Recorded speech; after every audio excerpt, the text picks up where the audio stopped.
Good afternoon, everybody, and thank you for joining us today.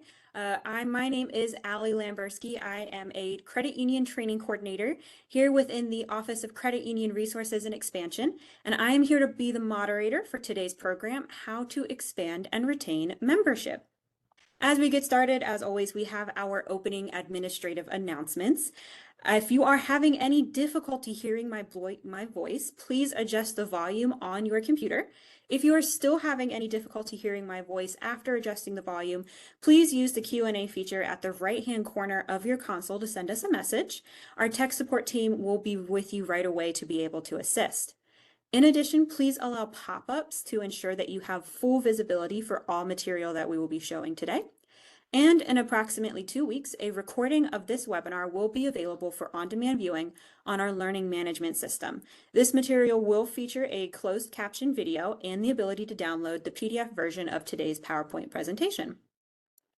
Speaking of our learning management system, you do have to have an account on our learning management system to be able to access that recorded material. The good news is it is completely free for all credit union employees and volunteers, so I please encourage you to set up an account with us. If you are looking to set up an account to be able to access that material, please go to ncoa.gov/support-services/credit union resources and expansion, and then further select learning. Once you create an account, please allow about 24 hours for all material to be fully loaded to be able to view it. We have over 300 courses available for you to view, so it just takes a little bit of time to get full access to everything. And of course, we have our normal NCOA disclaimer that I must read out loud to you today. The materials presented in this webinar are intended as an informative and educational summary of general information on expanding and retaining membership. The NCOA has taken reasonable measures to ensure the quality of the data and other information produced by the NCOA that's available in this presentation. The NCOA, however, makes no warranty, express or implied, nor assumes any legal liability or responsibility for the accuracy, correctness, or completeness of any information that's available through this presentation, nor represents that its use would not infringe on privately owned rights. The slides are intended for educational and discussion purposes and do not constitute legal advice, nor replace independent professional judgments. Reference to any specific commercial product, process, or service by trade name, trademark, or manufacturer, or otherwise does not constitute an endorsement, recommendation, or favoring by the U.S. government or the NCUA. This is our agenda for today's webinar. We will have our introductory remarks before starting into our roundtable discussion featuring two representatives from excellent credit unions who will share their knowledge and experiences with us. During this presentation, I encourage you to please send in any questions you may have for our presenters today using that Q&A feature at the bottom of your console, and they will be featured in our Q&A session if time permits. After we've run through our roundtable discussion and of course our Q&A session, I will close out our webinar with our usual closing remarks and provide our contact information. Before we get started, as always, we have our polling question just to help us get to know our audience just a little bit more. Today's question, as always, is what asset range best represents your credit union? We have A, 0 to 50 million, B, 51 to 250 million, C, 251 to 500 million, D, 501 to 1 billion, E, greater than 1 billion, and F, not a credit union. So I'll go ahead and give you guys just a few moments to respond so that way we can learn a little bit more about who's joining us today.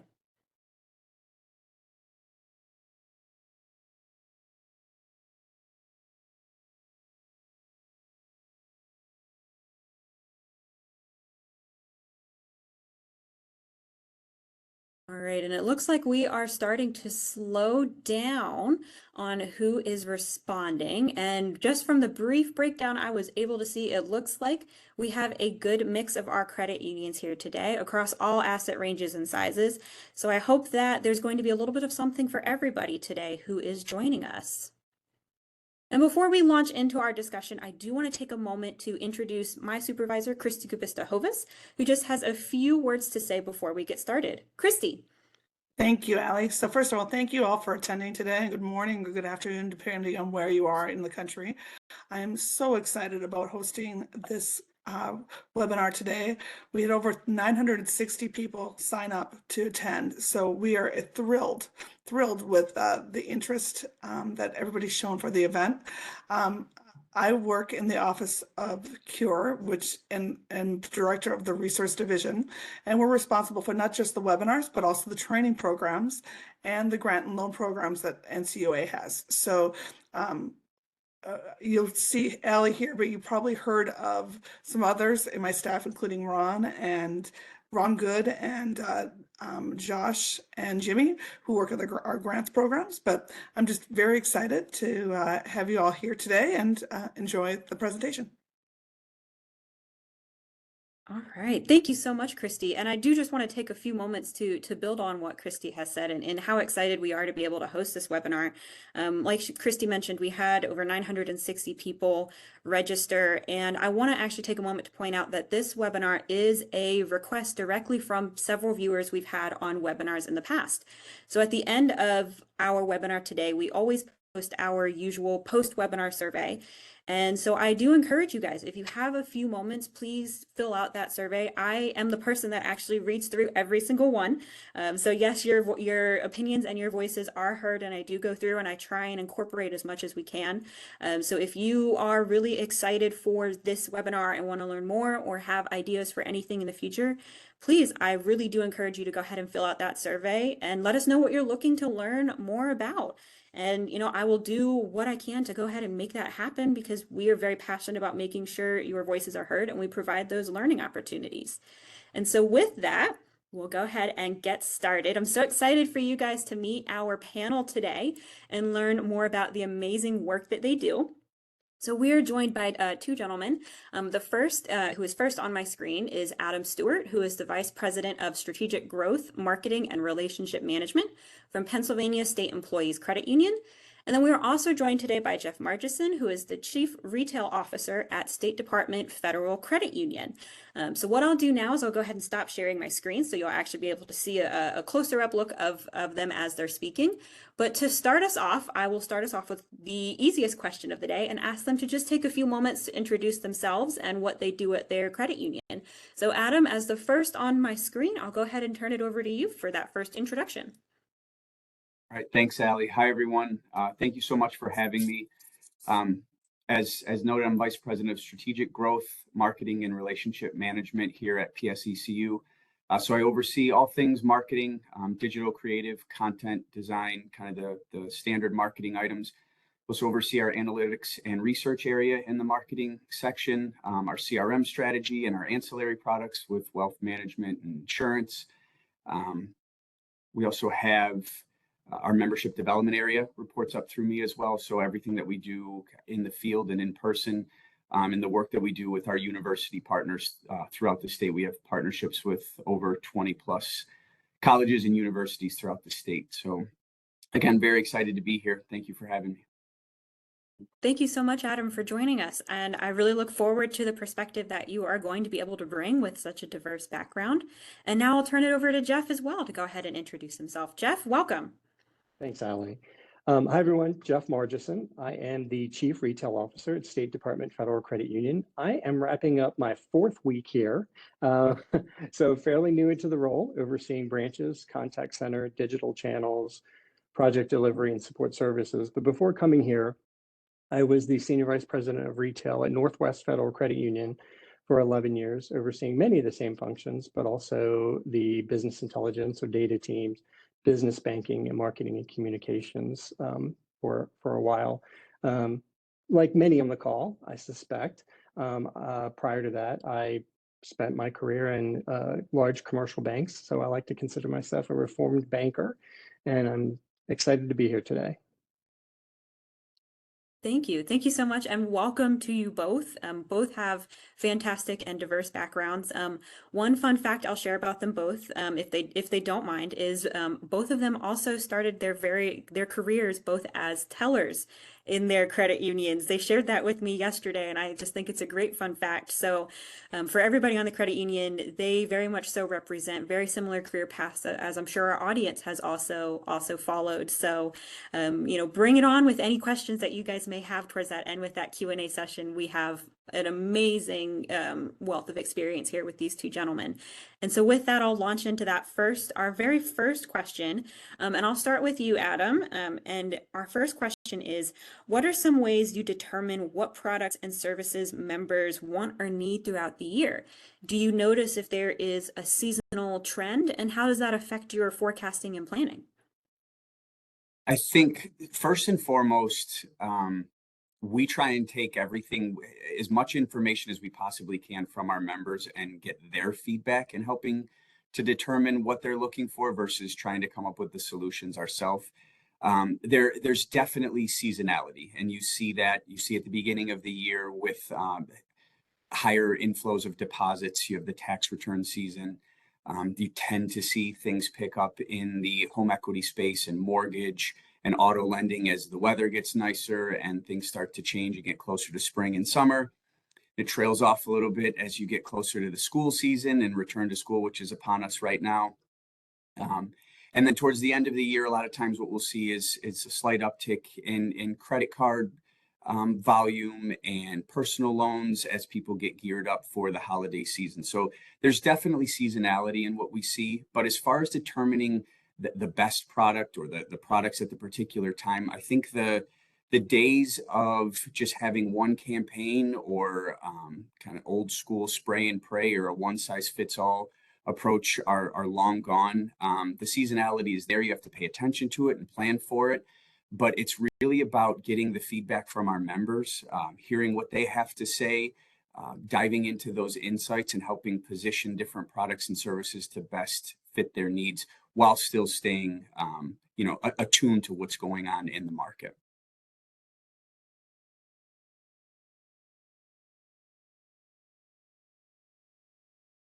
It would help if I took myself off of mute. Apologies, everybody. See, it happens to the best of us, right? I was going to say you used a phrase that I really do appreciate because I've heard it in the past from several people in experience. The spray and pray method, right? Like just throwing anything at the wall and hoping for the best. And so I also want to take a moment to highlight both Adam and Jeff come from two completely, in regards to what states that they are in, two completely different areas, right? Adam serves Pennsylvania, which if anybody on this call is from Pennsylvania, Western Pennsylvania is completely different from Eastern Pennsylvania. You have, Pittsburgh and Philly, and it goes beyond, sports team in that sense. And Jeff is here in the DMV area, which could be a highly transient area. And so I'm curious to get both of your perspectives on how you have now shifted that in that sense of meeting members where they're at to determine what products and services are going to be the ones that they need the most based on that seasonality. How do you open those conversations with your members to make sure you're meeting those needs? Jeff, I'll toss it over to you real quick because I know I just asked Adam a question, but Adam, I promise I'll come right back to you. I want to hit Pennsylvania too. No, absolutely. You're right. In the DMV area, for such a condensed geography, we have such a diverse audience, and it is a very transient area with government and tech jobs. So I think one of the most important things for us, and certainly me in the credit union space, was getting really clear on who you are as a credit union, who your target market is. The idea in a very saturated market like we're in right now, that we can be everything to everyone is a path, is a fatal flaw. So locking down who you are, who you want to be, who, your target consumer is, and then really taking time to understand them, understanding, their propensity to use different channels, understanding how they consume media, understanding what products are important to them. And we do that through a number of ways. Obviously, with existing members, it's surveys, it's post-contact engagement, it's educational content, it's roundtables, all those things. But also with potential members, it's obviously leveraging digital very heavily. And because you can then, once you know, again, who your target market is, with digital, it's one of the only marketing venues that you can get highly targeted. And so that's extremely valuable in a metropolitan market like this. Fantastic, thank you. And you mentioned digital, and I think that that is the direction that a lot of credit unions are going to be going into as we move into the future. And I know, Adam, you've mentioned in the past that PSECU has a huge digital presence and digital footprint. So, I'd like to hear your perspective as well for that same question. But, also if you could take a moment to touch on the digital aspect as well, that would be great. Sure. Again, so much of it leads back to just member insights, like Jeff touched on, and understanding what each individual member needs. It's becoming more and more important.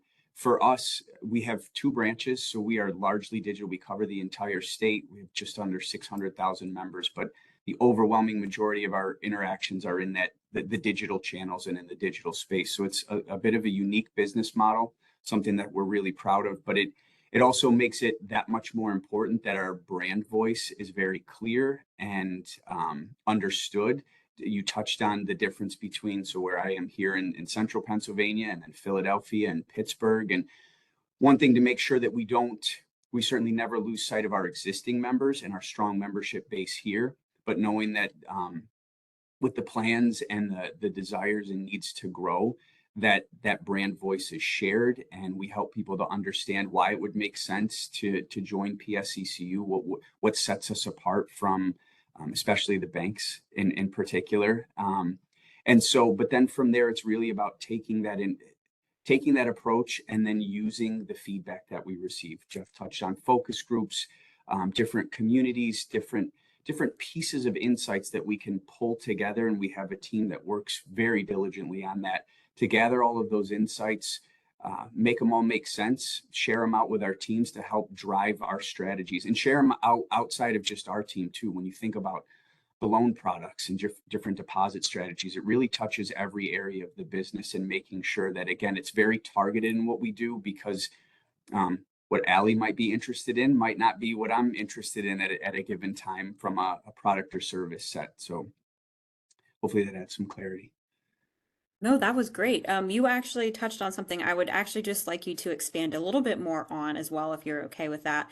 You had mentioned the keeping the current members engaged, but also looking forward towards that expansion as well, and making that case and that brand for potential new members and getting that feedback. What are some ways that you and your team get that feedback from members, but also keeping those current members engaged but expanding? Can you share with us what some of those conversations look like and what some of those strategies look like? Sure. We survey a lot with our members through all of the different channels. We ask them relentlessly for their feedback, because we want to make sure that we're making decisions that are in their best interest. So when we have them as a member, it's very important for us to keep them as a member and make sure that they're happy. And when you think about more of the traditional forms of marketing, there's referral and word of mouth marketing is still really, really prevalent. And so we want to make sure that the decisions that we make with product development, with different offerings, with again, just the way that we share our brand voice is heard by our members, and we're making decisions and strategic decisions based on what best fits their needs. So we talk about onboarding our members and making sure that we reach them via email and all of the different channels. But a lot of times too, there's the in-person side of things that are so important. And we're seeing a lot of shift at times too, going back to direct mail and other more traditional ways of marketing and how that's engaging the different audiences. And it really depends on age, demographic. There's so many different factors that play into all of this.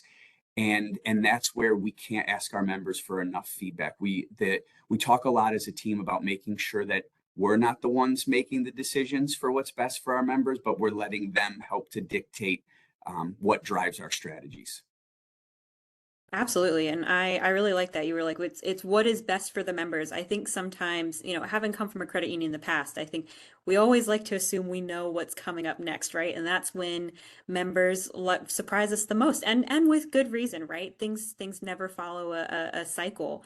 But one perspective I'm also very curious to get is Jeff, you've mentioned, Adam, you mentioned you had two branches, and so it's a largely digital presence, and even that going back to that word of mouth, and then even direct to mail.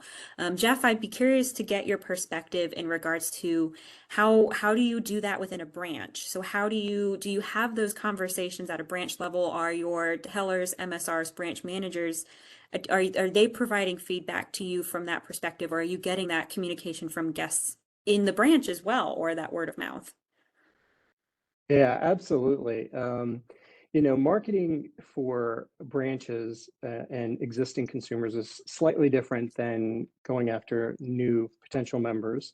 Again, this goes back to, and you're going to hear a common theme between Adam and I, I'm sure, about utilizing your data, understanding your member.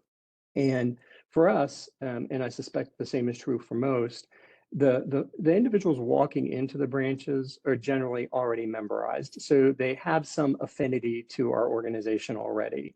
So that in-branch marketing is going to look different than that of a campaign to a potential new member.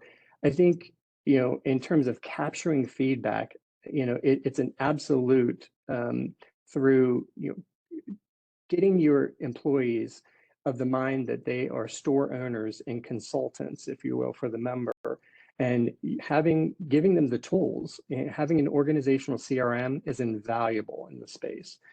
Providing the employees that 360 member view, member milestones, previous pain points, next best actions, all those things lend themselves to having that trusted conversation with an in-branch advisor.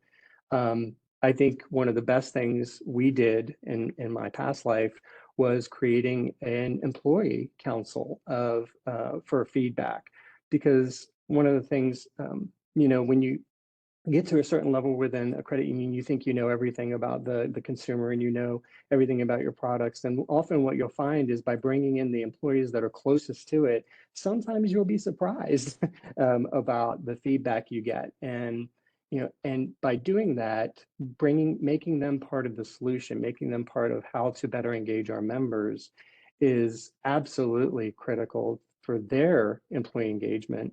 But I can tell you, we learned so much by making them part of the solution as well. I agree. It's such a huge thing. I have, and on my comments earlier, we mentioned we always try to predict, right, and think about what's coming down the line for what's best for members, because it comes from that aspect of service. That's what credit unions are known for. But to your point, I haven't been on the floor in a credit union in a year. So what I think is best might not be the same as what your branch managers are hearing, right? And so I think the idea of having that employee council is such a really, really good thing, to really get that feedback directly. And I think that is fantastic. And so and I'll open up this question to both of you here in just a few minutes. You've talked about, the needs of the members and meeting them where they're at. And I think you both have in the past talked about like member journeys, right? And so I'm curious how, when you map out a member journey, are there any products that you offer, or how would you align those products to a member to really meet them at every stage of life, such as, a minor account for a child, and as they grow into a general membership, and maybe start having the conversations about an auto loan, or, a mortgage? Do you guys, when you have these conversations, start to map that out for employees and have those conversations and with members? And what does that strategy look like? And then I'm not sure who wants to go first. Jeff, I know you just finished talking, so maybe I'll give you a break here just a real quick, and toss it back over to Adam. Sure. So yeah, we have a team that works on this. We have experienced analysts that work on the member journey specifically, and working with the different business units internally too, to identify the pain points, whether it's with pieces of technology that we have, whether it's product related, from analyzing the feedback that we receive. And so we take that information and we say, okay, what do we do today? Where are the areas of friction? and where are the areas of opportunity. And then when you think about it at the product level, do we have the right products and services for our youth members?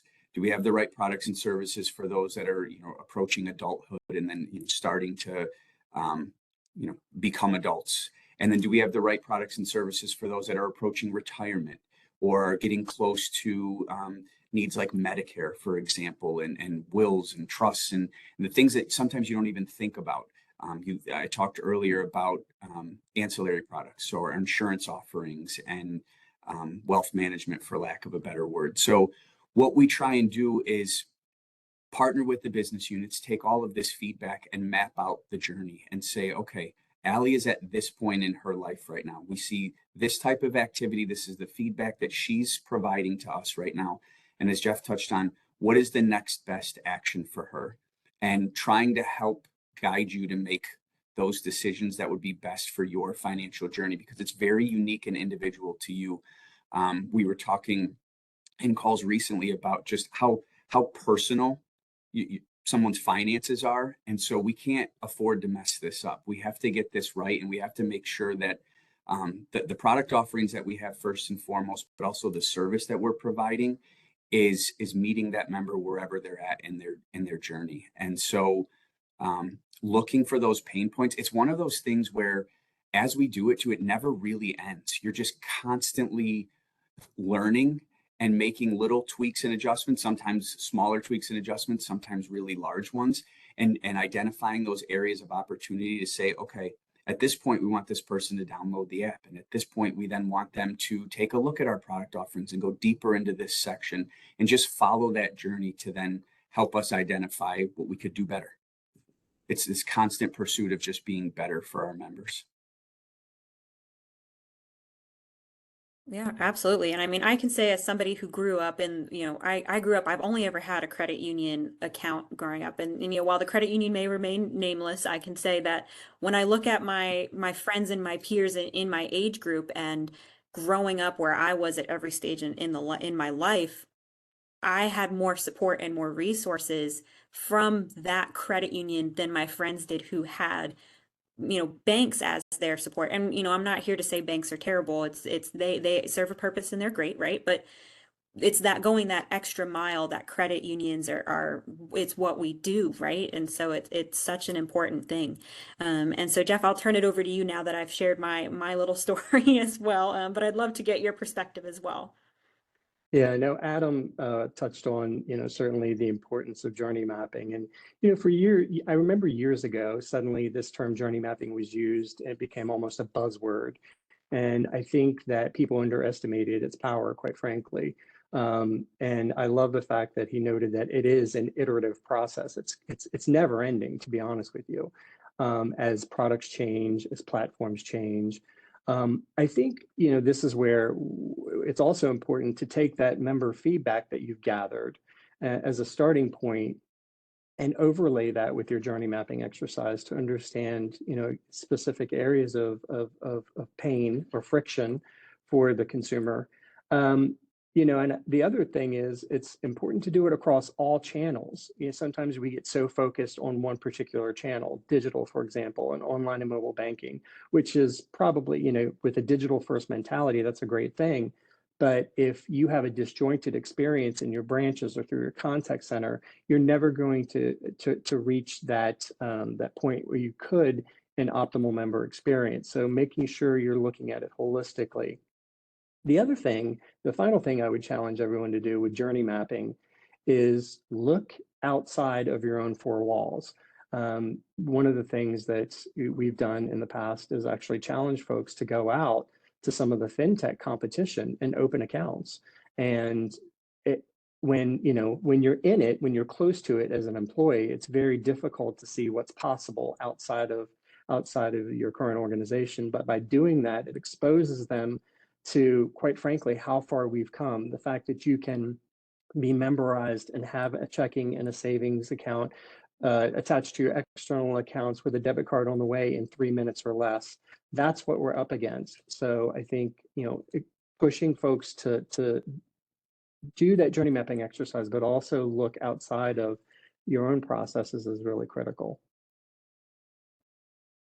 And you touched on something I think that is such an important topic to be discussed as well. And in previous conversations, we've kind of discussed this too. And I want to bring up, you talked about how you can go to some of these outside organizations, such as a fintech or a bank, and you can open up a checking or a savings and have a debit card in under 3 minutes, right? We've talked about member journey mapping, strategizing, advertising. But what is it that we can do as credit unions to help remove those barriers, like you were saying? Like, what are the difficulties that maybe we could face that that credit unions can remove to make that journey easier from the asking about a product all the way through opening the product, right? Like, how can we get to that point? So, what are some ways that we can remove barriers for members in this acquisition process? Adam, you want to take that one first? Speaking of not unmuting, sure, love to take that one. Um, it's so evident, and again, the research and some of the insights that we get continue to speak to it, that you almost can't move quickly enough at this point. The speed and rate of change is amazing. It's kind of exciting though at the same time too. And so when you think about that overall experience, and moving people through that, we touched on this recently. I'll start at like the new account aspect. Okay. I liken that to kind of a first date, except you there is no second date no matter what, unless you do a really good job with that first impression. And so making sure that that experience is so clean and it's so informative too. I think it's really important that we never lose sight of the educational aspects that go into this too, and just letting members know where they're at within that journey too, giving them a heads up, okay, right before they reach the rainbows and the celebration. Okay, you're here now. You're a member. Where are they at in that journey? I think we also have to be open and willing to partner with companies that do some of this stuff really well, and do so very diligently, and make sure that we keep our members' best interests in mind. But when we think about, again, just the rate of change and the ability to deliver really good quality experiences to members, there's a lot of great partners out there that can help to support that. We also, most of our credit unions, all of our credit unions have really good talent too. So we can do some of that in-house, but I think it's important to make sure that we just explore all options. Jeff kind of touched on it in his last remarks. What else is going on out there? So when you open an account, even as a test somewhere else, what type of experience did you have? What are the things that you saw? How can we incorporate that into what we're doing, and not just to kind of meet the competition, but then be better than the competition? What are the things that you still thought were missing, and then build that into our experience, and be willing and very vocal about sharing that with members too, members and prospective members, to help kind of drive that new growth, especially.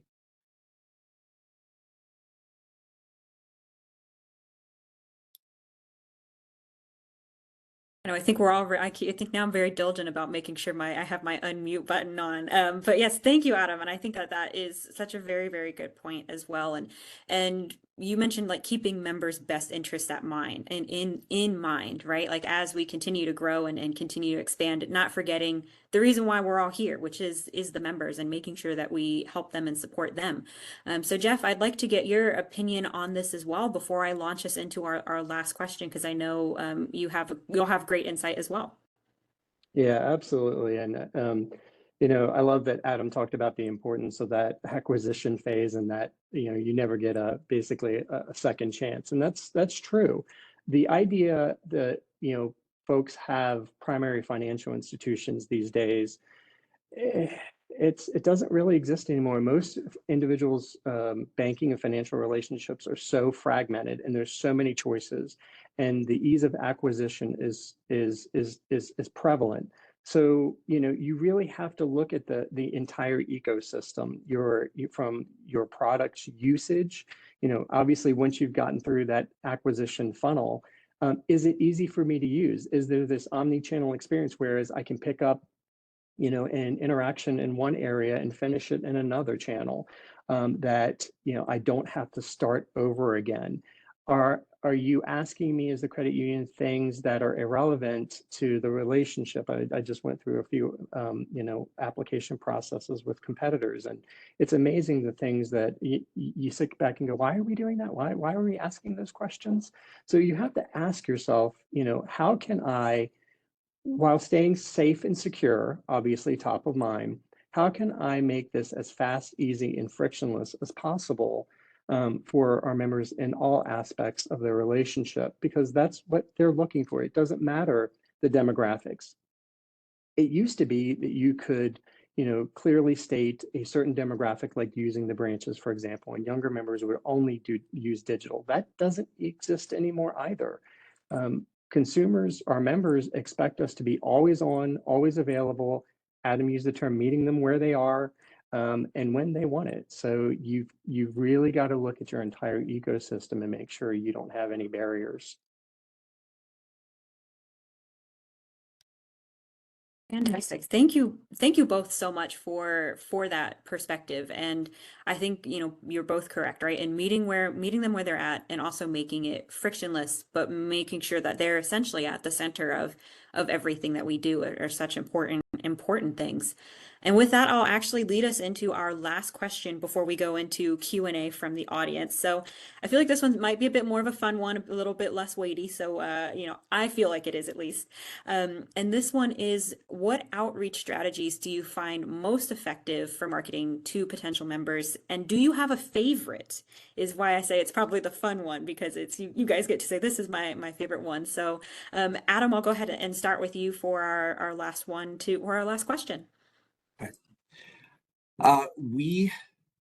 There's different strategies for different journeys and for different demographics. I know some of this is a bit repetitive, but we do see a growing shift of people, especially the younger generation, doing more of their shopping, more of their engagement in the digital channels. So from a potential member perspective, we really try and utilize social and digital channels. At the same time, what we're seeing in a lot of research and in the stuff that's being shared throughout the credit union industry is the Gen X, the millennial population, for example, and Jeff just touched on this. They're responding to physical mailers. They're responding to things that, for at least for a period of time in the marketing space, was very much like, okay, this is going to die off pretty soon now. And what we're seeing is it really just depends on the individual, and that sort of like human in-person interaction, even if it's not physically in person, really seems to matter to people. People are looking for certainly offers and whatnot, but they want a home. I agree with Jeff that the whole idea of like primary financial institution, that has changed drastically over the years.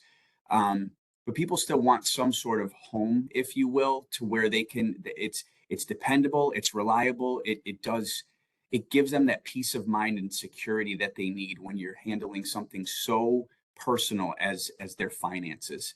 I touched on this earlier, word of mouth and referral, and the in-person activities. I'll use our partnerships with the universities throughout the state and different select employer groups and the impact of that. But I guess it just kind of enhances the point of, it really depends. There are so many different ways and so many different channels. The financial education piece can't be overlooked as well, and the community involvement, and really getting people to understand and buy into your brand and help answer the question, like, what's in it for them? What is PSECU? Why would this make sense for me? So you had asked my favorite. That's a really tough question. I think. All right, so I'm gonna give you a two-part answer, which I know is like the worst thing you can do, but here we go. My favorite is in person, because I like people. I like interacting with people. It's more of a personal bias thing, and I just don't believe there's any real substitute for that personal interaction. You think about things like influencer strategies now too, and just the influence of people and then others making decisions for, in these days, even banking relationships, which I never would have thought of years ago. But I would say one thing that's really important and a close second favorite is the digital channels, or are the digital channels. And that's because you can track it. You can see it all the way, as far through the funnel as possible. and just get an understanding as to is all the work that we're doing from the marketing side and partnering with our different business partners across the organization to drive certainly new growth, but also make sure what we're doing is really reaching our existing members and making it to where they never want to leave us. You can track that so much better through the digital channels. And so I guess I'd have to lean there from that perspective, but I love the in-person activities as well. I agree. I'm a bit partial to in person in that human communication. I mean, you guys know I can talk anybody's ear off, so I'm very much so the same way. Jeff, I'll turn it over to you. Let's I'd be interested to hear about what your favorite is as well, and some of the other strategies that you use. Well, I guess it'd be anticlimactic to just say ditto, but the reality is, I suspected we'd be aligned on this. I think one of the main benefits that credit unions have, and sometimes we forget, is that bias toward corporate and social responsibility. And I think doubling down on that and really telling our story of who we are. This goes back to my original comments of getting very clear on who you are and who you want to serve, but really utilizing those in-person engagements. One of the things, I love branch events. I love community events. I love engaging our chambers of commerce. Some of our biggest fans we've ever built are in our local chambers of commerce, and to heavily and cross promote us.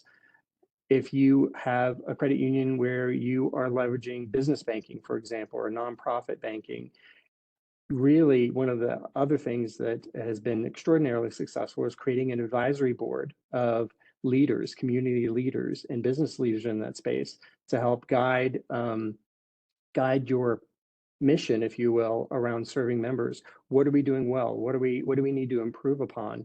And quite frankly, by default, by engaging them, they become walking, talking billboards for the credit union. The other thing that I think we found very successful, and Adam touched on this, is that almost insatiable thirst for education and knowledge around financial services, positioning your employees as trusted industry experts and really promoting that through articles and videos and webinars, I think has been invaluable for us. Thank you so much. I mean, you mentioned webinars, and of course I am biased. I will say, yes, they are great resources for, educating and reaching out. So yes, but I think in addition to that, I think you brought up a good point. And I don't think it's anticlimactic to say ditto. I think for a lot of people, we are all starting to move into that phase of really liking that digital, but also keeping that human aspect. So it's going to be very interesting to see how that changes for credit unions moving forward. And so with that, I will say we have gotten a ton of questions in from the audience while we were sharing as well. And so if you guys are up for just a couple of more questions, I would like to turn it over to my colleague, Ron Good, who will share a couple of those questions from the audience. Ron, welcome. I'd like to turn it over to you. Great. Thank you so much, Allie. And thank you again, Adam and Jeff. Great presentation, great answers to the wonderful questions that Allie came up with. I really, really enjoyed listening to the back and forth between the three of you. And as Allie said, we had quite a few questions. I'm not sure we'll get to all of them, but I will start at the beginning. Adam, this question came in when you were presenting. And so I'm going to direct it to you. This is when you were answering the first question. And the question is, what's the best way to position a SEG in the eyes of an employer? I might need clarification just to make sure I'm answering it in the way that it's being asked. But what we do, or what has worked well with us, we have thousands of SEGs that we partner with. Part of it through our charter, and it's been very successful. The state being probably the top one, as Pennsylvania State and Credit Union, State Employees Credit Union. But what we do is we have a team within our membership development area who supports each SEG. They partner, they have essentially their book of business, if you will. and providing financial education, providing tutorials, seminars, webinars, whatever is going to be best, in addition to offering just the products and services that we offer through the credit union. And so we use this team to not only drive new segs and new business relationships like this, but we spend a lot of time with our existing segs because, like we touched on in some of the conversations before, you can't lose sight of your existing membership base. It's a lot more expensive. It's a lot more work to just keep trying new growth and trying to work through the churn, as I think we all hear about it all the time. And so we position ourselves as that trusted financial advisor for the select employee group, in giving their employees the financial education, the financial resources to be successful. If, again, going back to research and just member insights, that's a very big piece of the pie for employees and being productive employees too. And so partnering with a credit union, I mean, I'm biased obviously, but partnering with a credit union and saying, we now have solutions for our employees to help fulfill their financial goals and dreams, or at least get the education that they need to put themselves in a better position. It's certainly rewarding for us, but it's been great partnership with the employee groups throughout the state. Great. Thank you so much, Adam. And speaking from my own experience, working outside of NCUA, bringing a seg, and one thing that helped was exactly what you said, but actually a representative from the credit union actually invited to come and talk to our management team about the benefits that you just mentioned, and that seemed to work, really well. So thank you so much. I'm just kind of reiterating what you said. Good, very good points. The other question, Adam, and it did come in during your presentation, and the question was, how do we get the member feedback regarding what they want? And later, you were talking, answering another question from Allie, and you mentioned that you use every channel available and that you survey your members relentlessly, is what you said. We So do. I just thought maybe you could just elaborate a little bit more Sure. and talks about specific things that you use to get feedback. I know Allie also mentioned frontline staff, getting feedback from them based on customer input, but I didn't know if you had any more to add to it. And Jeff, if you have some some thoughts too, please jump in and add to Adam. Go ahead, Adam. Okay. Yeah, it's a really good question. So we have different types of surveys, if you will. We have transactional, we have relational. We partner with companies that help us get these surveys together and then benchmark against how we're doing. When you look at things like net promoter score and overall satisfaction and just ease of use. So we're constantly asking our members, again, whether it's through the relational side of things or after a recent transaction. So a member makes a transfer, a member just opened an auto loan. How was the experience? Was it easy to use? We have questions that we use, and we take all of that feedback. We have a team that works through that to analyze and kind of synthesize that feedback and then share it with the business units too. The feedback channels are not something that are, certainly we have our ownership and leadership piece in marketing, but the partnership with lending and with HR, whatever the other business unit that's involved in this, is so critical. It's not something that can just be in one specific business unit. Our contact center in particular, after we have phone calls, we survey and we get that member feedback as well.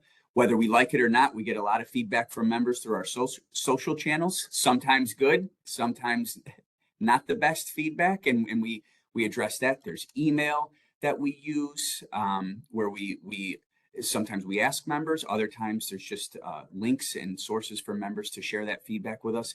And one of the things that we're really proud of that we started recently, in addition to all of these tools, a couple things, and I know I'm getting long-winded, but we have a financial community that internally we branded and put our own spin on and everything, but it's a set of members and non-members that we can use to bounce ideas off of, to survey, to conduct focus groups, and different age ranges and different again thoughts and ideas that we can just share that and test the waters with and get some feedback is is what we say we're doing actually happening? Are you getting the level of experience that we believe that we're delivering? And then the most recent thing is building what we call our voice of the member, voice of the customer champions program. And that involves personnel from every line of business within PSECU so that it's much less just a marketing initiative. And we're a year into it right now. We just had a celebration yesterday with those members that are those employees that are involved in that, and we're seeing things where our response times are quicker. We have more insight into what's happening in the different channels of business so that we can respond, and then it takes us all the way back to our earlier conversation about journey mapping. What are those pain points? What do we need to go fix then, so that we don't hear that feedback anymore, or that the feedback that we do receive is very positive. So it's one of those things where we keep working to get to the point to where we can say, we heard you and we did this to fix it. So sorry, that was a long-winded answer, but hopefully that addressed it. That's very good. Thank you so much, Adam. I want you to hold that thought about that program, because we had another question that's very similar. I want to come back to you with that, but I want to go to Jeff for a moment. Jeff, first of all, did you have anything to add to the question about, getting feedback from members? And if not, the next question was directed at you. So I'm gonna go ahead and ask it, and then you can answer both if you like. So Sure. the question was, what would you recommend to a one-person team for marketing the credit union to keep organized? What are your best time management tools to help you get the job done? So that was, I think, directed towards you, Jeff, when you were presenting. But I also would like, before you answer that, to respond to the question about member feedback, if you don't mind. Sure. No, Adam touched on certainly the importance of surveying your members, and I loved that he used the term relentlessly. But it's yeah, and touched on the difference in those surveys as well. I think one of the things that we found have found that's most valuable and sometimes is overlooked is getting that post-transaction survey as close to the point of interaction as possible. Sometimes, sending a survey out 2 days after an interaction occurred is quite frankly not valuable if you really want to get the consumer sentiment at the time of that interaction. So making sure it's as close to the interaction as possible is important. Asking, Adam touched on this as well, the effort score. Asking how easy or difficult, this goes back to that acquisition, breaking down those barriers. How easy or difficult did we make it to do business with us? And then most importantly, and I think everyone knows this, but sometimes it falls to the wayside, is no matter what channel you're engaging your members, closing that loop. Asking for feedback without closing that loop is the very worst thing you can do. So making sure you have a mechanism to make sure that's followed up on, and that any member concerns, any member requests are followed up on very quickly, which actually leads into the next question of how do you do this as a one-person shop? Yeah, you have a lot on your shoulders as a one-person shop. So I would say, again, this might be repetitive, but leveraging technology and leveraging external partners, trusted external partners. If you have an organizational CRM in any form, and certainly they range from very basic to very comprehensive, but having an organizational CRM so you can understand your members and where they are, working very closely with your IT, or in every credit union, it's a little different. BI, data, IT, it all falls under the same umbrella in a lot of cases. To mine your data warehouse to understand, what products your consumers need. But then, so in terms of time management, I would say that understanding where your credit union's focus is, one of the biggest challenges I think we face is that things are moving extraordinarily fast, and everything has a priority. But for you as a one-person team, picking the 2 or 3 things that are going to provide the biggest impact to your organization, to your members, and and protecting those and saying, this is going to be my focus. It's scope creep is a real thing. And you have to protect that and say, here's our focus, whether it be membership growth, deepening the share of wallet in your existing member base, or going after new member acquisition, and how you're going to do that. So I would say, if I were in that space, I would get very selfish with my strategy and say, and make sure the organization has stacked hands around it, but getting very clear on that. Excellent. Thank you. You answered both questions so well and tied them together. So this was the question, Adam, I wanted to go back to you with, and it was a question that came in earlier, however, and the question is, how do you train your frontline employees to ask the right questions and get the members' needs? So many of our frontline staff are young and shy and afraid to ask questions. Yeah, I think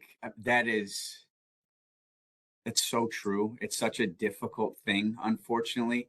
Um, what I would say, and what I've found to be very true in almost all cases, and I realize what I'm about to say is easier said than done, but um, you, our job is to provide the best experience and the best overall solutions for our members. If we are not doing that on the front line or in any channel for that matter, but let's take the front line as an example, we're doing a disservice to our members. Like they're calling us or coming into branches, if you have a branch network, in search of solutions. And if we're not talking to them about that and we're just completing the transaction and that's where it ends, one, we're not kind of living by our philosophy of people helping people. We're just fulfilling a transaction and checking the box. And two, and I know it's more from a competitive standpoint, wherever the member is going then after that, because just like we talked about, they more than likely have a relationship somewhere else, that place is going to be asking them for some additional level of business based on the needs that they're uncovering. So why wouldn't it be in our case here at PSECU or at your credit union? And so getting people to understand that, I know even in the credit union space, to a large extent, sales is still, a word that you have to be sometimes delicate with. But when we're not used car salespeople, we're not trying to sell to hit a quota. We have goals and whatnot, but the point is to position our members for the best opportunities for success so that they do become the referral and the word of mouth. And it is generational membership that joins your credit union. And if we're not having those conversations with them, again, in any channel, especially on the front line, though, someone else is going to do that. And real quick story, it's happened, right? You go into a place, you walk out of it, they don't tell you about anything. They don't, whether it's a promotion, whether it's something that could be a benefit to you. And then you read about it or you hear about it a day later and you think to yourself, why wouldn't you have just talked to me about that? Like that, I could have refinanced my auto and saved $100 a month or something, or I could have moved my credit card balances over to this home equity and made it one easy, convenient payment versus having 14 of them right now.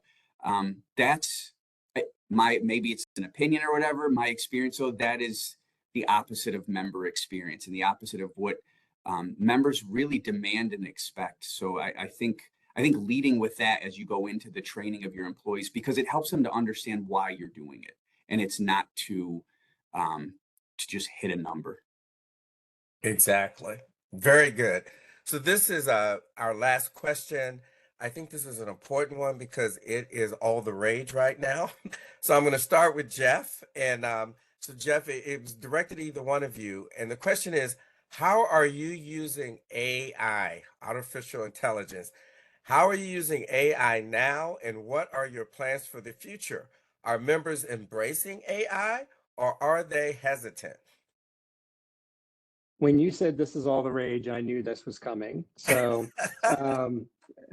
Yeah, AI is the new buzzword. The challenge is, I think a lot of folks don't even really understand what AI is, and versus, computer learning, et cetera. So I think, yes, absolutely, we as a financial services industry are going to have to embrace AI. Other fintechs, other FIs are already doing it. We can leverage it to get faster decisioning when it comes to new membership applications, new lending applications. Um, Obviously, one of the best use cases for AI is in fraud detection, because it can ingest multiple points of data and analyze it very quickly to recognize any anomalies. Are we using AI today? I'll say lightly. Obviously, a lot of our external partners that we are working with or looking at, they have built their business model around AI and use cases for that. But I think it's really important. It's very easy to get enamored with this buzzword, if you will. But going back to something I'm going to continue to foot stomp is understanding who you are as a credit union, what you're trying to accomplish, defining very clearly upfront what those business use cases are for it. Because I can tell you here, our core member base, and certainly at my former credit union, the core member base there who supported government agencies, you might understand there's a healthy dose of skepticism or fear around AI and how their financial institution is going to leverage it. But absolutely, it's something we're all going to have to face and we're going to have to look at. I would just say focus on your business use cases and how you would leverage it. That is excellent advice, in my opinion, Jeff. Thank you. That is all the time we have for questions and all the time we have for our webinar. Any questions that were submitted that were not answered, we will send to our two very capable speakers and get answers, and they will be posted on NCUA's Learning Management System with the recording of this webinar. So with that, Allie, I pass it back to you. Thank you so much, Ron, and thank you so much to both of you for taking your time with those additional questions, and we do really appreciate it. They were fantastic responses and very helpful. And so to be respectful of everybody's time as well, I'll go ahead and briefly do our quick closing announcements, just to make sure I keep everybody on time. I know all of our credit union viewers are very, very busy, but I wanted to also take a moment to announce our MDI Symposium. So credit unions with the MDI designation are invited to join us in Durham, North Carolina for our 3-day symposium, filled with fantastic workshops and panel discussions and just great chances to meet other MDIs across the country. So if you're interested in joining us, please email curemdi@ncua.gov for more information. And a member of our MDI preservation team will be with you to be able to walk you through those next steps. And like Ron mentioned, a copy of this webinar, as well as the PowerPoint presentation and the answers to some of the questions that didn't get the opportunity to be asked, will be available on our learning management system as well. And so please, I always encourage everybody to go ahead and create an account for yourself. It is at no cost to you for credit union employees and volunteers. If you have any questions, please, I encourage you to reach out to us as well. Any member of the CURE team is able to assist with registering. And so the way to reach out to us, of course, is our contact information. That would be very helpful, right? Can't say reach out to us and then not tell you how to do it. So CURE, we have 2 divisions. We have our Consumer Access Division, who can assist on any items such as chartering, field of membership, expansion, any of those options, any additional inquiries. They are fantastic. I definitely recommend reaching out to them. But if you're also interested in reaching out to my specific division that Ron and I and Christy are in, that is the Resources Division. And the Resources Division works with CDFI certification. We also have the Grants and Loans, the Community Development Revolving Loan Fund program. We have the training team, which is with Ron and myself carrying that banner for all of the courses and webinars, which we're very proud of and very excited for, as well as our MDI preservation program. So many great resources under that CURE umbrella. umbrella. So please reach out to us if you have any additional questions. Before I close out for the day, I just want to say one last thank you again to Jeff and Adam for joining us today and sharing their knowledge and their resources. I also want to take a moment to thank our support team, Franz, who is our technical support and makes using WebEx possible. I just want to say thank you to him as well as Ron for a great Q&A session. Jasmine, who was on this call just as backup for anything and everything, and then Christy just for joining us for opening remarks.